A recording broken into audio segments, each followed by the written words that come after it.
One of the most important things to actually be able to see life around you is the ability to laugh, right? A lot of things in the world come to you pretending like they're really serious. You'll even see giant armies come surrounding a palace and everything looks like it's so organized and it's the real deal. But yet when you actually get to the heart of it, it's just a bunch of ridiculous things going on between, well, sinful people. You can look through a lot of history and you find the ambitions that even great emperors and empresses have. We were studying Catherine the Great today, and you've got to be able to laugh at the foolish things that people do. Because sometimes you just want to off your husband and have your way with a young guy from another kingdom. Sometimes it's just absolutely ridiculous. Today here at Kingdom of the Logos, I myself, Pastor J. Dillon Proctor, with a great guy with me here in the studio. Mr. Franklin, well, you got to introduce yourself. We're going to have to come up with a name for you. I'm just Mr. Franklin. You're just Mr. Franklin? Yeah, that's me. Yeah, just Mr. Franklin. Well, we're going to be talking about having sight to really see the world and understand what's going on. Because, in all honesty, a lot of the stuff around us is really ridiculous, right? Like, you've got to be able to laugh at how ridiculous the stuff around us is. So, all right, let's get to this first thing. Yeah, you got some memes going up here. Walk me through the memes. What do we got? All right. Football team loses. Government destroys your business, health, and family. And in this picture, we have a movie character, and he's just outraged that his football team loses. It's Mel Gibson. Mel Gibson's all ripped up, ready to go full barbarian because the football team lost. And then the bottom picture, this lamb's just chilling out. He doesn't even notice. Yep. Oh, they stole my family. They ruined my business. They utterly unmade my society. I guess it's all okay. I don't have the video of it anymore on hand. One of the most prophetic things I saw in 2020 was this video that came out of Myanmar where there's a girl that was a dance instructor or fitness instructor or something. Maybe she's out on the street dancing, and the news has told people, put on your mask, stay outside, don't be around people, do all your business online. And she's obeying everything the news has told her, right? She's outside, she's dancing, she's doing remote work, she's got on her mask, she's obeying what the screens told her to do. And behind her are these tanks running straight across the screen. And there's a coup going on in Myanmar. Like, her society is being utterly destroyed right behind her, but she doesn't have the eyes to see it because, well, the official narrative, the spirit of the age, the kind of collective hive mind said that everything's okay. You do what we tell you to do, it's all okay. And yet behind her, the whole world's coming apart. That is a prophetic metaphor for all of life, especially here these last few years, because there's a lot of people who don't have eyes to see. And right, that's a very important thing biblically, having eyes to see. It's very, very, very important. So Frankie, what are you thinking about this meme? It's actually pretty awesome. It's hilarious. I think the guy's face is really funny. And I think it is true in a lot of ways, because when I see and I go over to my friend's house, they're always so concerned about the game. There's like, this team played this team. Oh, Alabama should have made it to the playoffs because their quarterback got injured or whatever. Yeah. And they're just so obsessed with it. I don't even get why. Yeah. They have more important things to worry about. Right. And better things to talk about than the guy who died because somebody ran into him. Yeah. Well, that's the thing, though, right? The whole adage of give them bread and circuses, people will take the entertainment. And also, by the way, like, this taps into our conversation last week, how there's really only three types of leadership, three types of men. You've got the crusader, the gangster, and the groupie. The groupie just wants a seat at the table. He really wants to be called doctor. He wants to have, in the church, I really want to be called pastor and have these names behind me. I really want people to clap for me. That's the groupie, not usually very skilled. They're not going to lay down and shed their blood for virtue, for good, for what is beautiful in life. Then you've got the gangsters who just want good business. They're going to lay down their life to bleed for the good business, but not for any virtues or values. They're not going to defend your civilization. Finally, you got crusaders. And in the world, the impulse within people to be a crusader a lot of times is not directed towards the good. Like, I'm not going to go lay down my life for what is good, true, and beautiful. I'm going to be very passive about that, like Adam is in the garden. You find people be willing to have a lot of ambition for, like, a football game, But then when it comes to the utter dismantling of your society, nah, I guess I'll be passive. I guess I'll just go along with what the experts say, because it's got to be all serious, right? We've lost the ability to laugh at it and be like, no, you're actually not that serious. Like, I'm really glad you've spent 40 years with a furrowed brow and you've got the most serious tone and look on your face worked down. I mean, NPR would hire you on the spot for your voice. Like, I'm really glad that you talk like that. But the stuff you're talking about is actually not serious. It's actually totally ridiculous. And it deserves to be laughed and mocked at. You know, you look somewhere like 1 Kings 18 where Elijah mocks the prophets of Baal, and they deserve to be mocked. They're doing horrific stuff, right? But our modern world is more likely to be offended at Elijah for mocking the prophets of Baal than actually be offended at the idolatry, the wicked evil that's going on there. But yeah, you got other thoughts, Frankie? I'm trying to think of an example of what you just said where the people calling out the evil are more ridiculed than the people actually doing the evil. I mean, name a situation with it, right? Like, insert there, like, again, like you see the whole phenomenon of drag queen story hour around, and there's a lot of people. Again, I'm a pastor, so I'm going to talk plainly, because again, the church is supposed to be the institution, the instrument God gave to be a light to the world and shine truth. But you would find in a lot of pulpits, people would not want to talk about that because of how gross or offensive it is. They just kind of hope that it goes away on its own, and it doesn't, right? It's not going to happen that way. You've got to confront it. But they would be more offended at someone talking about that because of how impolite it is or how offensive it may be, than actually saying, no, this stuff is evil and it's dragging your kids off to hell.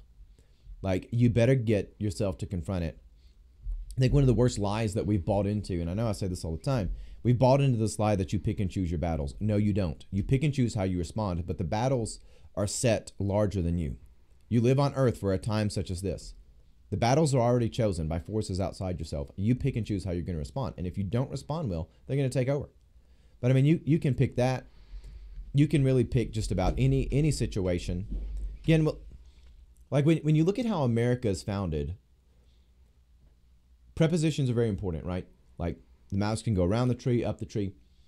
The restraint was supposed to be chains holding the government back, not the government telling you what to do. And now we live in a world with fact checkers, where people are more offended at you disagreeing with the TV than the TV telling you what to do.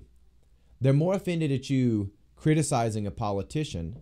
And again, a lot of times in the church, people say, oh, well, you don't want to criticize people if if you got the information a little bit wrong, you might be in error.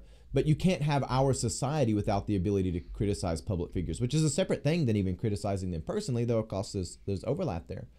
But if you can't actually ask questions and criticize things like that, then you're going to be ruled by the most wicked forces in your society, because they're just naturally dominant and they're going to take over. But people will hold back. I see this all the time, pastors, leaders in the church that want to play referee and hold back the good from fighting evil, when in fact the very purpose of the purpose of good is to actually stop the evil. God creates the heavens and the earth. The void is held back. It is restrained. Beowulf kills the dragon. You're actually supposed to go out and stop the evil from spreading, because it's going to spread. So, any other thoughts, or you want to go on to another meme? Just before we go on to another meme, that reminds me of this one story I heard about in 2020 or 2021. But it was about this boy speeding in a neighborhood at like 120, 130, and he kills a pregnant mother and the child inside of her. And he's taken to court, and it gets made really, really public, because a lot of people on TikTok were saying that he's too cute to go to jail and serve a life sentence. Okay, yeah. And they were trying to keep him from going to jail. But I don't know if they were completely serious, but it's just kind of absurd. Well, that's actually true. Like, that happens a lot. Like, a lot of people want to talk about, how do we make society more just or something like that, when we forget that people really operate off of hilariously base impulses. If a murderer, or even like a serial killer, I mean, you can even go back to, there's been several series put out that popularized a lot of serial killers. Jeffrey Dahmer, John Wayne Gacy. Oh gosh, what's the other guy? Richard Ramirez. There's one I'm thinking of that was played by the guy from High School Musical. I can't remember his name. It's totally left me. Went from pornography into anyways, but if the villain is gross and they're disgusting to look at, a lot of people are like, yeah, put him in jail forever, execute him, whatever. If the villain can be portrayed to be somewhat attractive, a lot of times people are like, oh, you know what? Like you said, like, oh, he's too cute to go to jail. Or, you know, she may not be the best in her field, but she's really attractive, so I want her. Like, right, just raw attractiveness plays a lot in people's base instincts and how they react to stuff. And you can make people sympathize with villains, right? That's actually a thing. And especially in a modern world where we put such a high premium on being shallow and emotional, like, people are far more predisposed to go along with how someone looks or what group they identify with or they're placed in similarity with than actually the merits of the Supreme or the case. I think one of the most disastrous things you see going on right now with like our Supreme Court is they're more worried with the precedent set by a case than they are the actual merits of a case at hand, which is antithetical to the design of the Supreme Court, right? Like, you actually don't want a court that every case they make turns into some sort of law and then it's a precedent that everybody follows, because then they're no longer going to be judging your individual case. They're going to be looking at what it means as law. And so you're not going to get justice, and it turns to something very perverted and very gross very quickly. But that's what happens in a world that doesn't have eyes to see, when you've lost sight of the good, the true, the beautiful, and how God made us to live. Going back to the attractiveness thing, yeah, I think it's kind of weird how important it actually is. Yeah. Because if you see some unattractive loser with no friends just sitting by himself all day, he's an unattractive loser with no friends. Yeah. What if you say a super attractive Giga Chad guy by himself yeah. all day? He's a lone wolf and doesn't need anybody else. Right. It's like that for everything. Yeah, it is. If an attractive person is super smart, then they're intelligent. And if an unattractive person is smart and they're a nerd with the glasses. Right.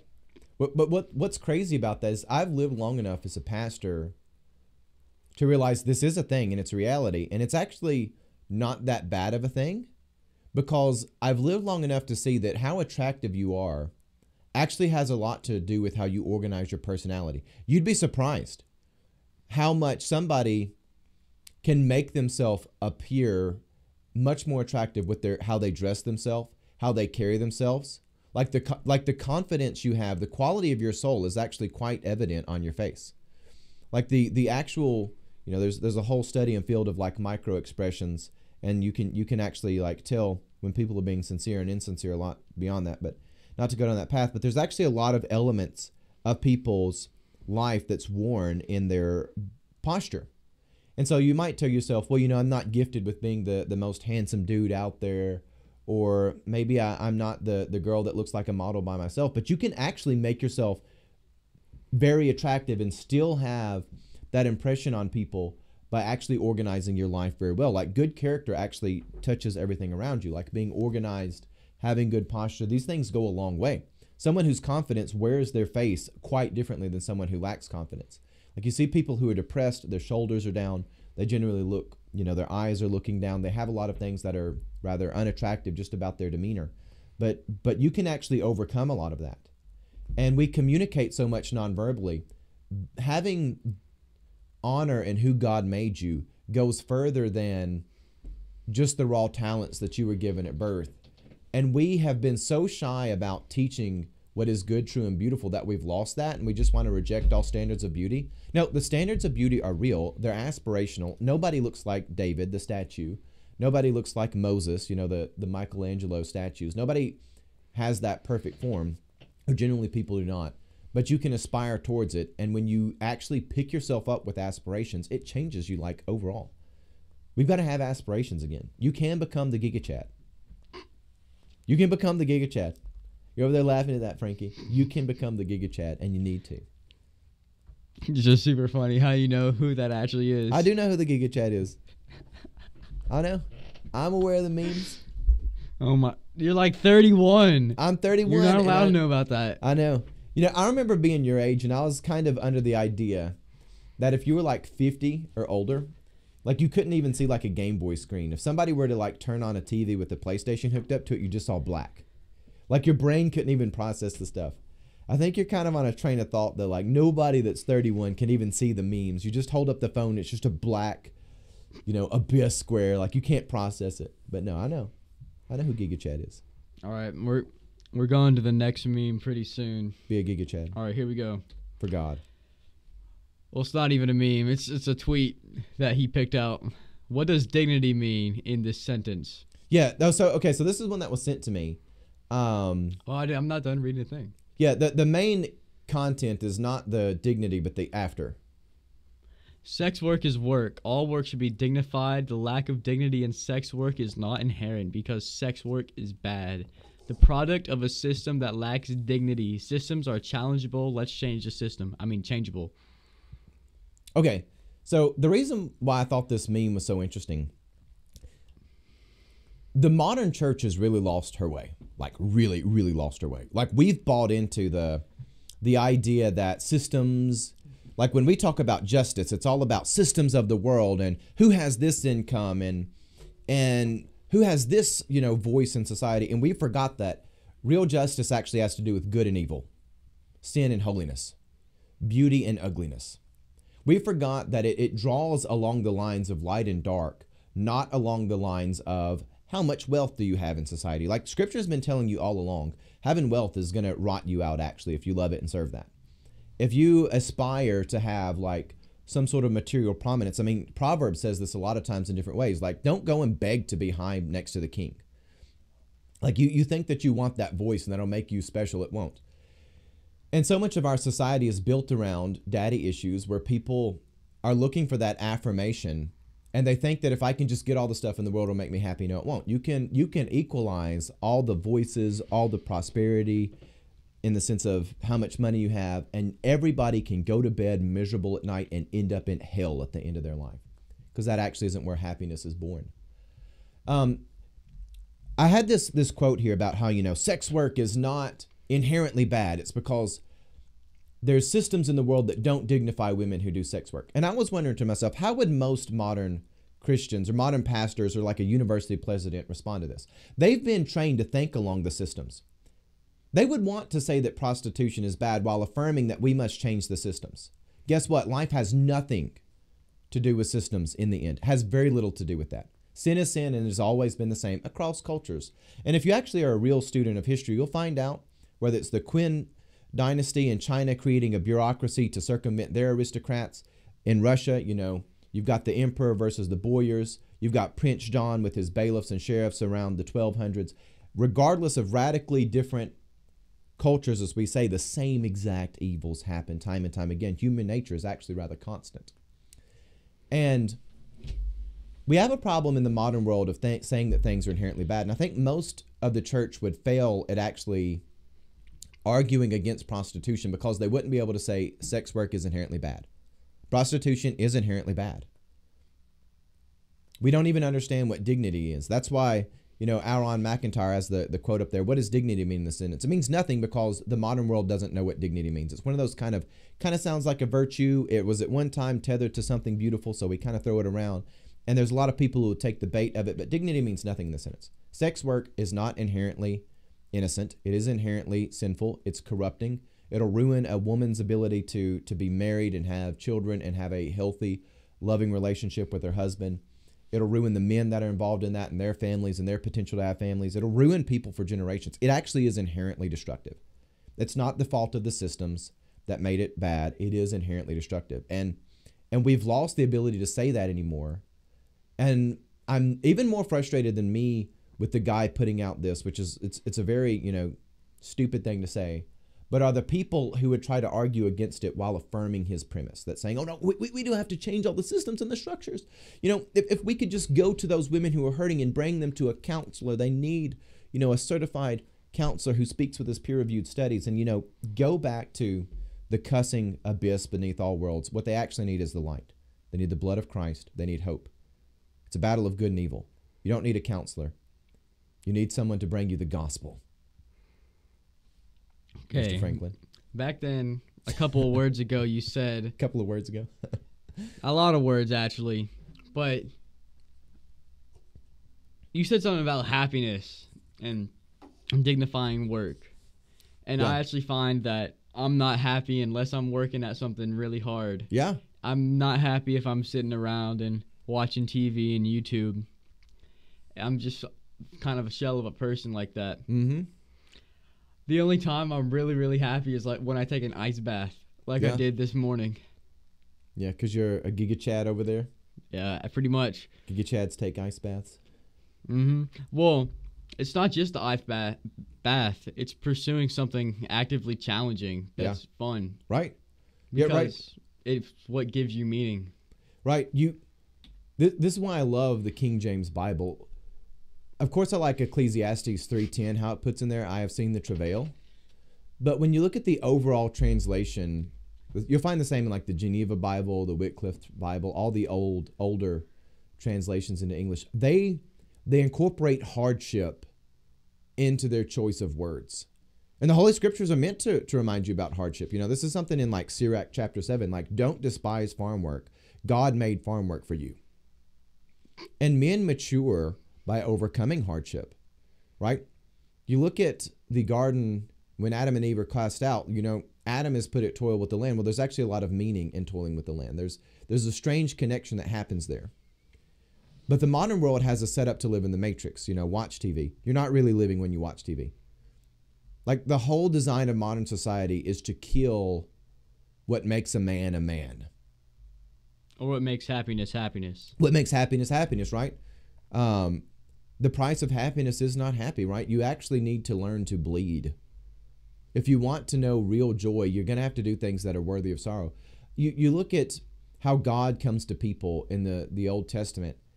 You know, I love Haggai, Zechariah, like, oh, you've got a group of people that have kind of lost their way. How about some hard labor? Go rebuild the temple. Abraham, Sarah, you're old and unhappy. How about you march through the wilderness and have a child? Like, these are really hard things too. There's a lot of sorrow in that. There's a lot of heartbreak in that. But in it is something that is richer and more meaningful. I get sinfully angry if I don't have like tasks to do. I actually don't like having. It's one of the reasons I don't particularly enjoy going on vacation is I like having challenges. It feels good to overcome stuff. And yeah, it's good, you know, when you're tired to you know, take your rest. But you need to constantly be doing things that are challenging because there's more meaning in that.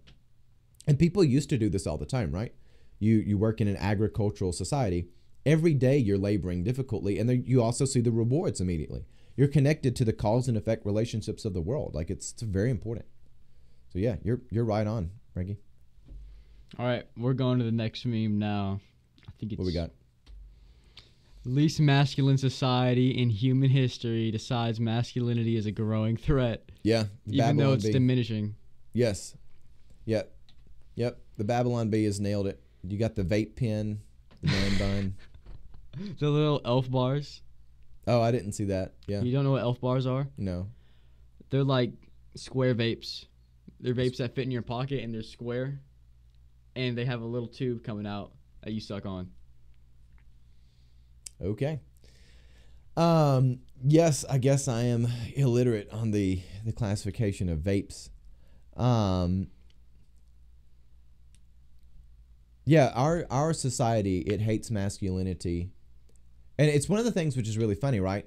Like our world will be like patriarchy. You do not live in a patriarchy. You live in the least. There is the least amount of men in our society. Again, I say this all the time. The men are dying. I as a pastor, I put a lot of really good men in the ground, and the younger males are not stepping up to the plate to be the same quality and caliber of man as those that came before them. Like, just this is objectively so. We are very feeble. You know, I like in Hebrews 12, it actually tells you to stiffen up your limp wrist. It tells you not to be limp-wristed in Hebrews 12. Like, outright, Paul says that, right? When you are kind of the soy boy, you're more likely actually to become a tyrant, right? Like, you're going to be like Ashpenaz, chief of the eunuchs in Daniel chapter 1, who schemes and rides and has a serpentine, fit because Daniel won't eat the diet that King Nebuchadnezzar has for him. He won't break the Jewish law. When you're effeminate like that, you are more likely to go along with tyranny. You're not going to be aligned with the actual drives that God designed you for. So you're never going to be able to satisfy yourself, and you're You're like the chief of the eunuchs who's not able to satisfy the desires of the God-given nature of man. And so you just go out about this petty, you basically become a Karen. Like that's the inevitable conclusion of that, is you become kind of somebody who's a nagging busybody who wants to micromanage everyone around you for their own good. And you're not actually doing anything that is true or beautiful. You're doing a bunch of stuff which is totally separated from truth. Male version of a Karen is called a Ken, by the way. A Ken? A Ken. All right. Or Kevin. Or a Kevin? Depending on where you're from. Depending on where you went. Okay. But yeah, no. And so also, like, this is another thing that I say, like, if God tells you to give up everything you own, you better give it up right now. Don't let the next hour pass without you giving away everything you own. If the devil comes along and says you need to give up everything you own, you better be doubling up your storehouses, right? The impulse to throw away masculinity is not coming from God. And I think often in the church, we have been so polluted by the world around us. There's a lot of people who, they don't want to offend people. Well, we don't want to offend women. We'll say things like, well, women have more choices now than they did in the 1950s. You know, you don't have to be a mom. As if being mom is somehow degrading. Like, that's one of the most glorious things that you can do. What, go be a CEO and make money and do something that's entirely materialistic and turn 40 and not have a family and then be lonely for the rest of your existence, right? Like, the alternative is materialistic. Like, you're not actually giving people more choices. You're giving them less choices. You're cutting them off from the great mystery. And even beyond, like, the simple fact of children, just like even the things that you do within your life, right? We always want to aspire for something that's entirely worldly, entirely materialistic, and we somehow think that's justice when in fact it is nothingness. And the people that cling to this stuff, they double down and they triple down, and they spent, decades creating these theologies and doctrines to insulate this, and they've now put an ice pick through their brain and lobotomized themselves, and they can't see that the damage is horrific. Like, our society does not deserve to exist. It deserves to be smote out of existence. And that would be a mercy, by the way, that none of our ideas would go on to another generation. Like, everything that's been commonly taught in the last 100, 150 years would be gone away. Like, go back to nothing after the year 1900, pretty much.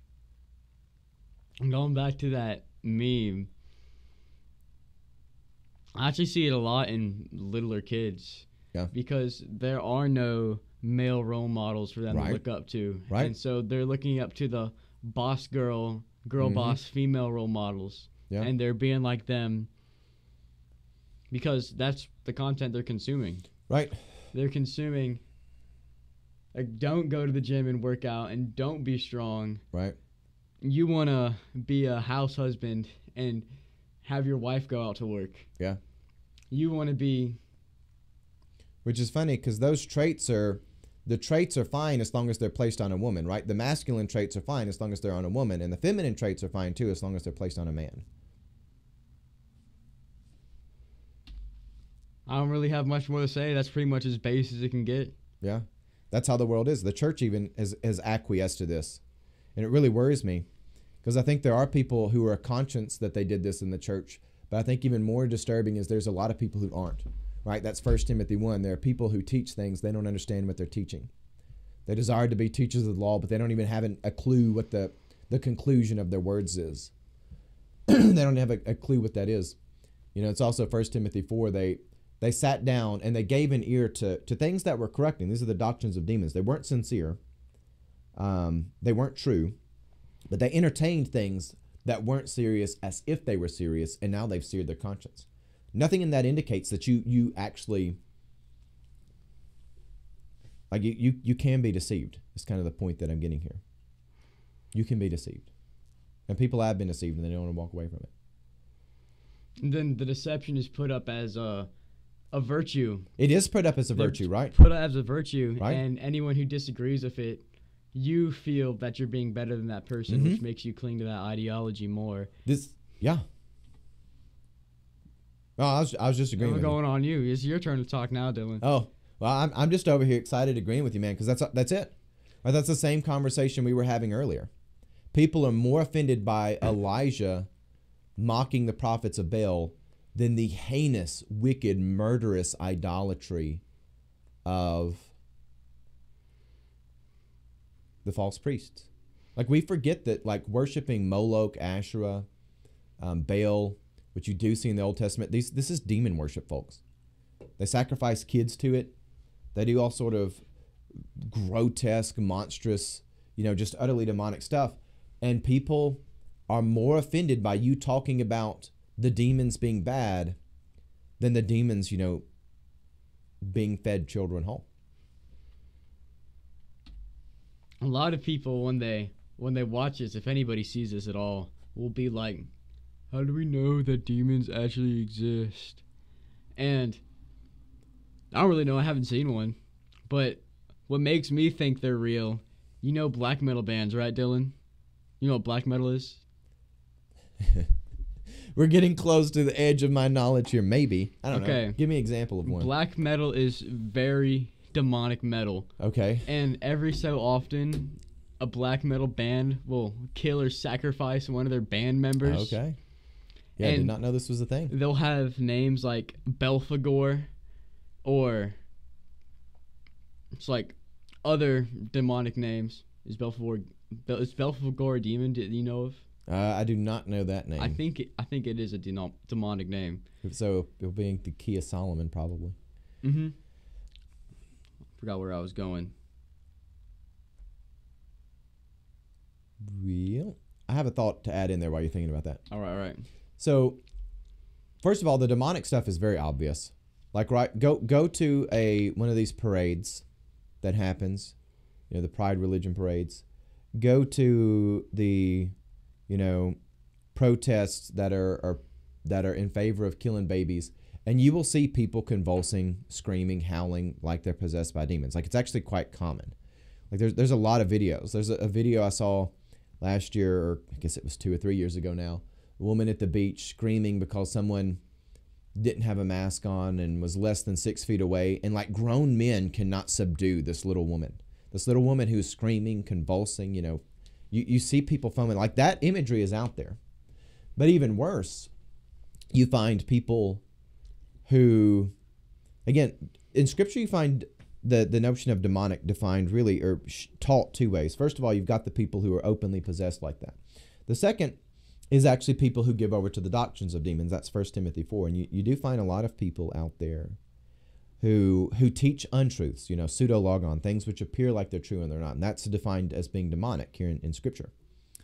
It's actually really crazy. Pseudo-logon, like a fake truth, fake word. Probably one of the closest modern words to that is the word diversity, which, if you know what that means in Latin, die, meaning away or from or against, to rip something apart, and then versity, truth. That word does not mean like a variation of things or multiple things that look different, or multiple colors of the same thing. That word actually means away from truth. The word actually means broken, ripped out of truth. It's a very barbaric word, and it's the antonym of university. And in our modern society, everything is against truth, and kind of like with the demonic.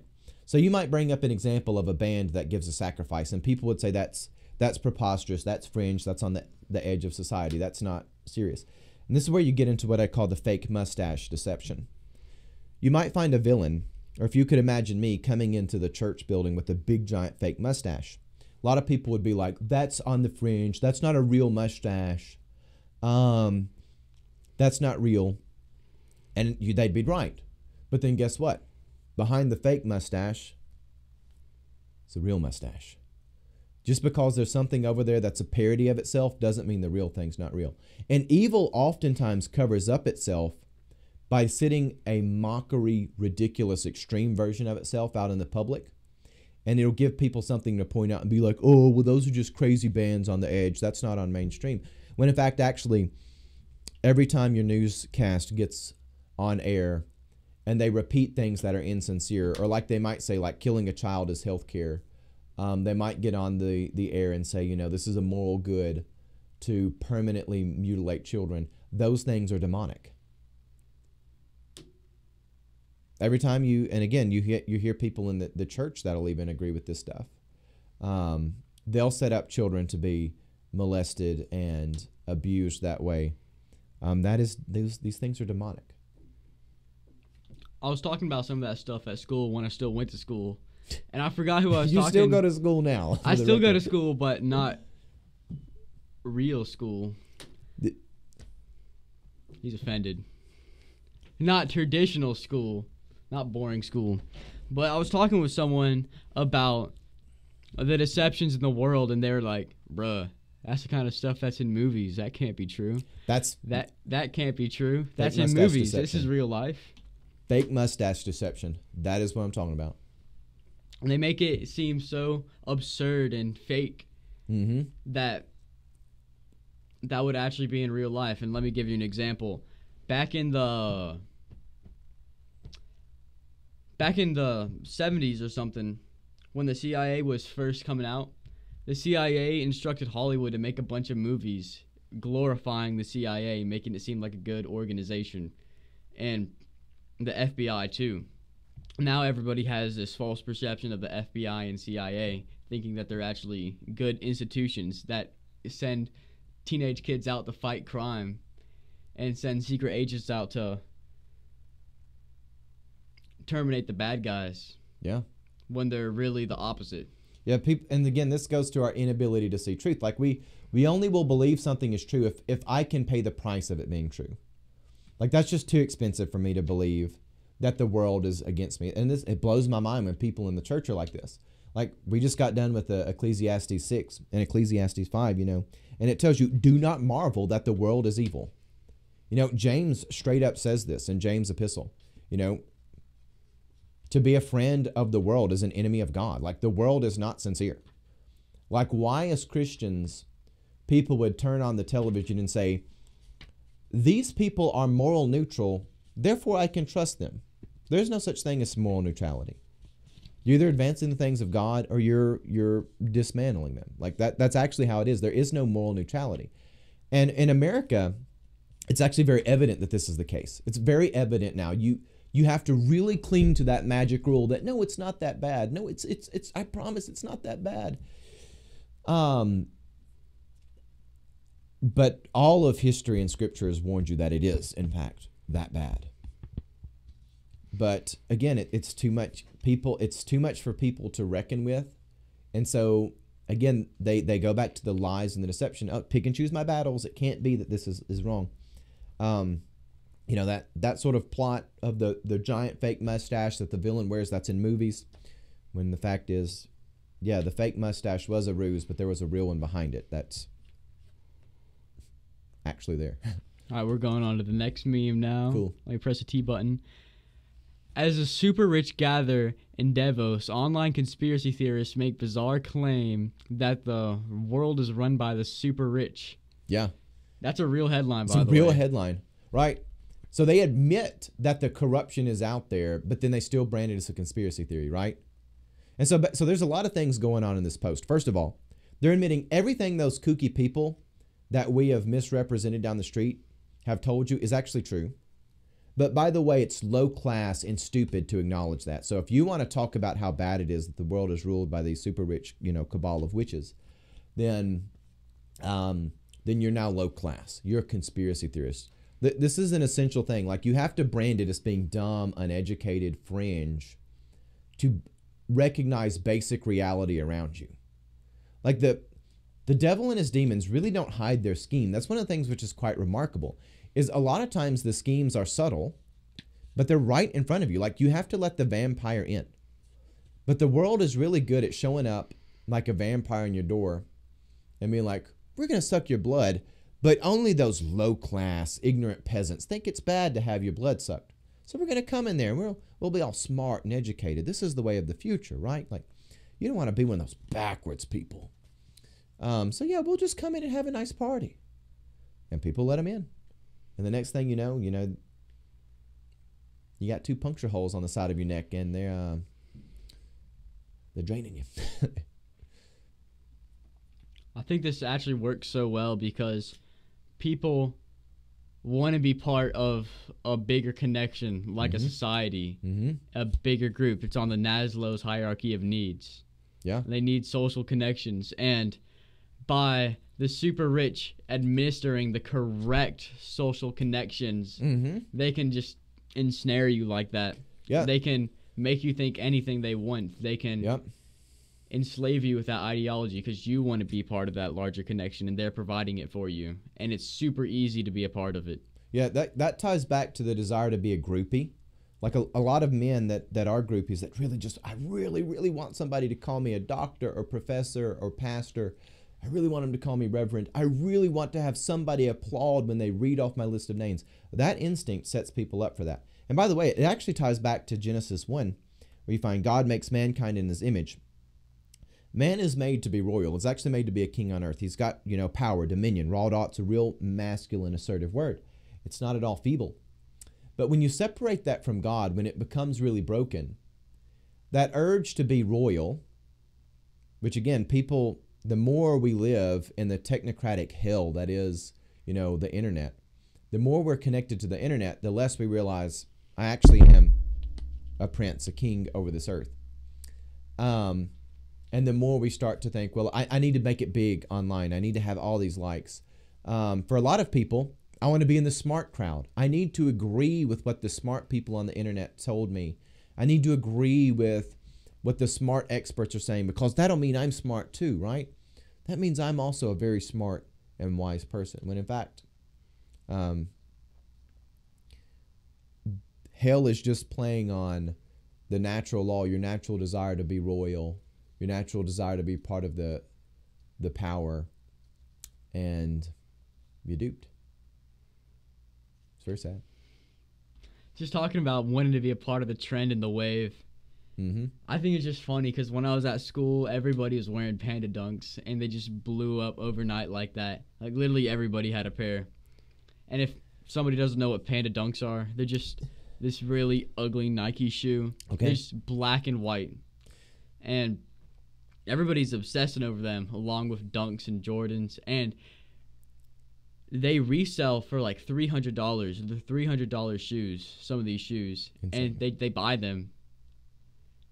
And it's so crazy because they go down in value, and you're just throwing away $300 on a pair of shoes. Yeah. That you just wear for 2 months and then buy another pair. Yeah, kind of going back to my opening statement, you've got to be able to laugh at the world. Like, a lot of life actually doesn't leave high school. Like, in a way, like, by the time you're 30, like, the social stuff is very different. Like, I look back at high school and be like, why did we care about cliques and stuff? But yet, for a lot of people, all that stuff remains, like the desire to be in the in crowd. It may take on a different form. Like, I'm the serious intellectual pastor. I want to be up on the current critical commentaries. And I want to make sure my tone is measured and I have a furrowed brow. But then when you actually get behind the veil, I'm like a total adolescent in the faith. And you don't have the courage to actually say no to evil and kill the dragon when it comes before me. But what you should have done, actually, Mr. Franklin, with the Panda Dunks, is that what they're called? You're going to have to give me a question like this, because this will be fun for the audience too. Like, what is a Panda Dunk? Is it a shoe? Is it a large pair of pants? Or is it a panda playing basketball? Yeah.